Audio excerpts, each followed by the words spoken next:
नमस्कार दोस्तों, प्रस्तुत है नाद की व्याख्या, अर्थ और परिभाषा। शाब्दिक अर्थ और उत्पत्ति।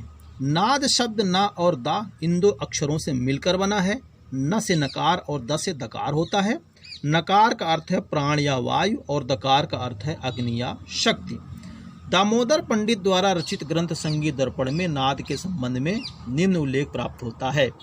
नकारम प्राणना मानम दकार मंडलम विदुः जातः प्राणाग्नि संयोगात् तेन नादो अभिधीयते। अर्थात नकार प्राण यानी वायुवाचक तथा दकार अग्निवाचक है।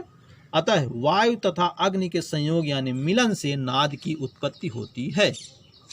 परिभाषा। नियमित और स्थिर आंदोलन संख्या वाली मधुर ध्वनि को नाद कहते हैं। दूसरे शब्दों में संगीतोपयोगी ध्वनि को नाद कहते हैं। सामान्यतया किसी भी वस्तु से उत्पन्न होने वाली ध्वनि नियमित या अनियमित आंदोलन संख्या तथा स्थिर या अस्थिर आंदोलन वाली होती है। संगीत का संबंध केवल स्थिर और नियमित आंदोलन वाली ध्वनि से होता है और उसी को हम नाद कहते हैं। जो ध्वनि अनियमित, अस्थिर तथा अमधुर होती है वह संगीत के लिए उपयोगी नहीं होती। नाद भेद। नाद के दो भेद माने जाते हैं, आहत और अनाहत। जो नाद दो वस्तुओं के घर्षण, टकराव या आघात से उत्पन्न होता है उसे आहत नाद कहते हैं। संगीत में आहत नाद का ही प्रयोग होता है। अनाहत नाद। ऐसा नाद जिसकी उत्पत्ति के संबंध में निश्चित कारण नहीं जाना जा सकता, अर्थात जो ध्वनि बिना किसी आघात या घर्षण से उत्पन्न होती है उसे अनाहत नाद कहते हैं। यह नाद प्राकृतिक साधनों से उत्पन्न होता है और साधारणतः हमारे कानों को सुनाई नहीं पड़ता। इसे सूक्ष्म या गुप्त नाद भी कहते हैं। वेदों में अनाहत नाद को सच्चिदानंद ब्रह्म का स्वरूप माना गया है। इसी को अनहद भी बोलते हैं। योगी ऋषि इसकी साधना करके मोक्ष की प्राप्ति करते हैं, इसलिए यह मुक्तिदायक तो होता है परंतु रक्तिदायक नहीं, इसलिए इसका हमारे संगीत से कोई संबंध नहीं होता है। नाद की विशेषता अथवा गुण। नाद की तीन विशेषताएं अथवा गुण माने जाते हैं। तारता, पिच यानी नाद का ऊंचा नीचापन इसमें निर्धारित होता है। तीव्रता यानी मैग्नीट्यूड, इसमें नाद का छोटा बड़ापन स्पष्ट होता है। गुण यानी टिम्बर, इसमें नाद की जाति का पता चलता है। नाद का ऊंचा नीचापन यानी तारता। गाते बजाते समय हम यह अनुभव करते हैं कि सा से ऊंचा रे और रे से ऊंचा गा से ऊंचा मा रहता है। इसी प्रकार जैसे जैसे हम ऊपर बढ़ते जाते हैं स्वर ऊंचा होता जाता है। इसका कारण यह है कि नाद का ऊंचा नीचापन उसके आंदोलन संख्या पर आधारित है।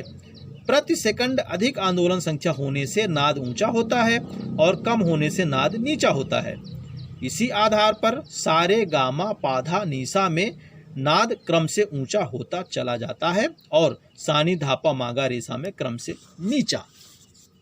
नाद का छोटा बड़ापन यानी तीव्रता। धीरे से उत्पन्न की गई ध्वनि को छोटा नाद और जोर से उत्पन्न की गई ध्वनि को बड़ा नाद कहते हैं। छोटा नाद कम दूरी तक और बड़ा नाद अधिक दूरी तक सुनाई पड़ता है। जैसे तानपुरा के तार को जब हम धीरे से बजाते हैं तो तार के कंपन की चौड़ाई कम होने से वह कम दूरी तक सुनाई पड़ती है, और जब हम जोर से बजाते हैं तो तार के कंपन की चौड़ाई अधिक होने से वह अधिक दूर तक सुनाई पड़ता है। इसे ही क्रमशः छोटा और बड़ा नाद कहते हैं। छोटे और बड़े नाद में स्वर एक ही रहता है।